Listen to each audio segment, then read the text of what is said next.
की, क्या वजह रही आया जिससे 15% उछाल शेयर में? हमारे साथ प्रियंका उप्पल आनंद है बताने के लिए। प्रियंका, जरा बताइए ओला इलेक्ट्रिक में चल क्या रहा है? बिल्कुल स्वाति, अगर आप देखें ना, सबसे पहले तो इसका जो हमें बेस या बैकग्राउंड बताना पड़ेगा कि स्टॉक 15% ऊपर है, लेकिन नंबर्स अगर आप चेक करें तो किस तरह के नंबर्स आए, बेहद खराब नंबर्स। रेवेन्यू लगभग 50% गिरे हैं।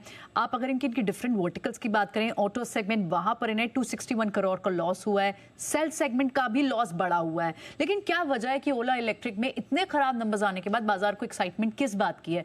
तो रीजन ये है कि कंपनी ने, मैनेजमेंट ने आगे की जो गाइडेंस दी है, पूरे FY26 के लिए जो गाइडेंस दी वो बेहद स्ट्रांग दी है।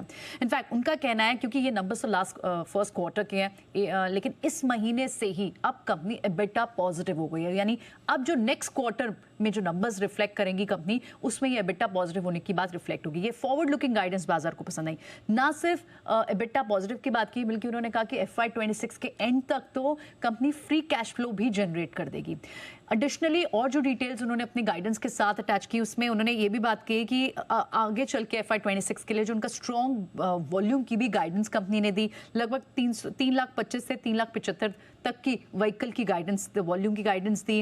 रेवेन्यू की भी गाइडेंस दी, जो कि in a band of 4,200 to 4,700 crore है।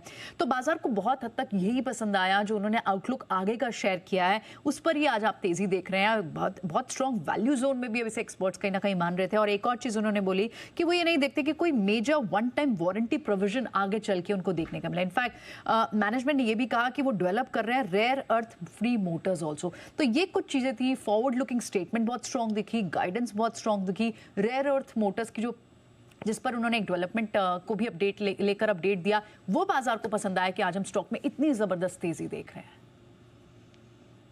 बिल्कुल, तो कमजोर नतीजों के बाद पॉजिटिव आउटलुक और गाइडेंस से ओला इलेक्ट्रिक का शेयर बिल्कुल रफ्तार भर रहा है। थैंक यू प्रियंका इस जानकारी के लिए। ओला इलेक्ट्रिक पर आस्था जी, आपका क्यों व्यू बन रहा है इन लेवल्स पर?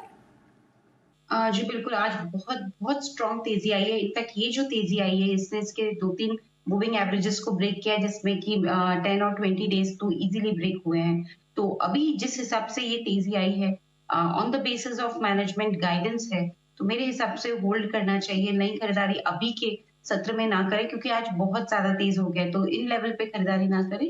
लिया हुआ है तो एक बार होल्ड करना चाहिए। ऑल दो स्टॉप लॉस अब जो इसमें मेंटेन किया जाएगा, वो तकरीबन यहाँ पे मेरे हिसाब से 40 तक का रख सकते हैं। तो 40 के स्टॉप लॉस के साथ लीवी पोजीशंस में सिर्फ बने रहने की सलाह है, नई खरीदारी करने की सलाह नहीं है। और टारगेट इसमें इनिशियली हमें 50 और 53 तक के देखने को मिल सकते हैं, अगर सब कुछ ठीक रहा तो। ओके, होल्ड कीजिए जिनके पास है। 40 का स्टॉप लॉस, 53 का टारगेट आपके लिए बन रहा है। ABFRL stock